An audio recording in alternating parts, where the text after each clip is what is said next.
Good morning. My name is Steve Onsman, and this is the Wednesday Word. Uh, I invite people to send me challenging biblical and theological questions, and I do a little research and I attempt to answer them in under 7 minutes. So today, again from Bill Bloomer, who always has some really great questions. Uh, in the story of Mary and Martha, is Jesus really addressing the issue of spiritual thought and learning versus good works as a pathway to God, or does he view Martha's works not so much as good works benefiting those in need as mundane chores that don't really rise to the level of good works of the sort James talks about? Um, Faith without works is dead. Okay, so that's a that's a really terrific question. Um, the story of Mary and Martha comes to us from Luke 10, and what's interesting is its placement. So it may be that he was addressing mundane versus learning, and that not being real works. Because you think about the story, yeah, of the Samaritan who helps the stranger, right? I don't call it the Good Samaritan because that's just dumb. There probably were lots of good Samaritans, and that's kind of like, he was one of the good ones. Samaritans and Jews had these issues with each other theologically.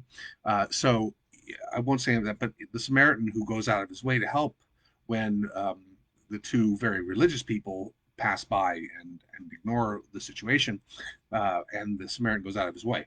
It immediately follows that story. So there's a very real sense that it could be connected to the idea of real good works as opposed to mundane chores. Yes. But let me read you, it's a very short story, a very short passage, but it's so famous. Um, so now, as they went on their way, Jesus entered a certain village. It's interesting, it's like code, right? Because it's Bethany, and Bethany shows up numerous times in the Gospels as an important place. He enters a certain village where a woman named Martha welcomed him into her home. Interesting, right? Her home. Um, she had a sister named Mary who sat at the Lord's feet and listened to what he was saying. But Martha was distracted by her many tasks, so she came to him and asked, Lord, do you not care that my sister has left me to do all the work by myself? Tell her then to help me. There's some dysfunction going on here in this relationship. But Jesus answered her, Martha, Martha, you are worried and distracted by many things. There is need of only one thing. Mary has chosen the better part, which will not be taken away from her. Okay, so it's not that we don't do these chores, we don't, but there's an aspect of sexism here, I think, going on the part of Martha. So I can only answer this question from a purely subjective point of view. Um, but the setting might be seen from different lenses, and just a couple quick ones. First, years ago, I remember reading a feminist theologian, I can't remember who it was, um, who saw that Mary sitting and listening was probably her being out of place. That, and still in some cultures, right, that the men sit around and talk and the women serve. And so it was seen as a feminist act that Jesus completely supported. And in fact, it was Martha who was challenging Mary's right to sit there, that there were things that women's work to be done. That's just one lens. Take it or leave it. Another author, and again, these things stick in my head, but I don't remember who was, saw this as a response to Martha's sense of the need to take care of everybody, to do all the things that had to be done, because obviously there's a crowd in her home, um, and almost a sense of jealousy that she couldn't sit while Mary did. So to me, what's really important about this reading is that, again, remember the context. Mary and Martha and Lazarus, their brother, are really important disciples of Jesus. They live in Bethany, even though it's left out, which is, it's strange that that's the name is left out.